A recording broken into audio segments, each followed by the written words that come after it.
What is transformative change making? Imagine a sector in a society, let's say the energy, education, or the financial sector, in a deep crisis. Overcoming such a crisis is extremely difficult. Sometimes the political will for reform is lacking. Sometimes the speed and scope of implementation is not enough. Since everything seems to be connected to everything, public debates tend to endlessly go around in circles. Such political deadlock is typical for a transformation crisis. Transformative change making is designed to tackle such situations. It is an effective method to create maximum societal support for disruptive reforms. So how does it work? For starters, we need a new way of analyzing challenges. Instead of understanding the crisis as a technical problem, for which an ideal technical solution exists, transformative change-making considers the social, economic, and political challenges of the transformation process. Change always creates winners and losers.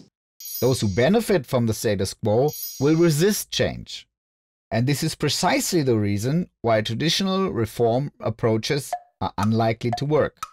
Too many people simply stick to the devil they know, rather than risk to go with the devil they don't know. To break through the glass ceiling of the status quo, the paradigm must be shifted.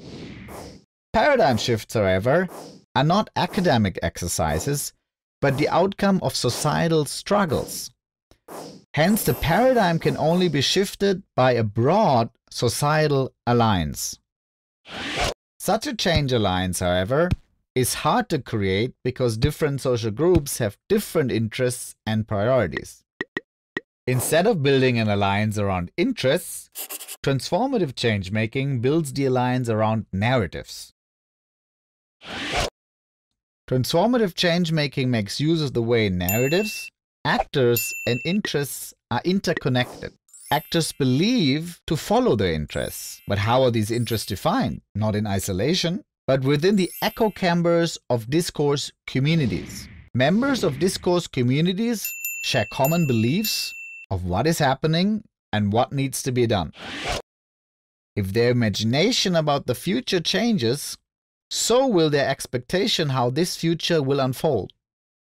Different expectations about the future lead to fresh calculations of risks and opportunities. In other words, when actors reimagine the future, they start to redefine their interests. And once they define their interests, they can come together in an alliance. A good change narrative has 5 elements. Threat. What is the danger of continuing with the status quo? Hope. What is the vision for a better future where the interests of key constituencies converge? Opportunity.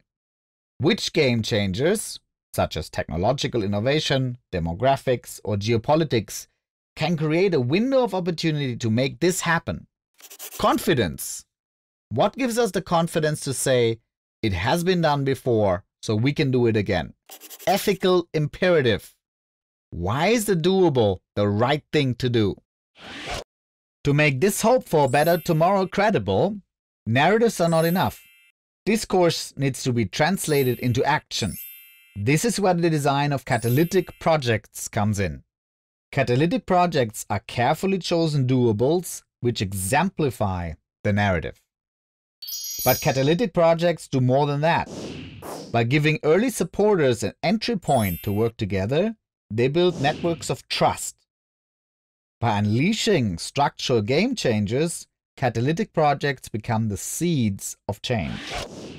Change narrative and catalytic projects are 2 sides of the same coin. The narrative suggests which projects are best suited to exemplify the desired change. Successfully implemented catalytic projects give credibility to the narrative. Together, carefully crafted narratives and well-designed catalytic projects are the vehicles of transformative change. Finding the right narrative, which allows different communities to come together on a common platform, is the key to alliance building. And transformative change making gives change makers all the tools they need to identify this entry point.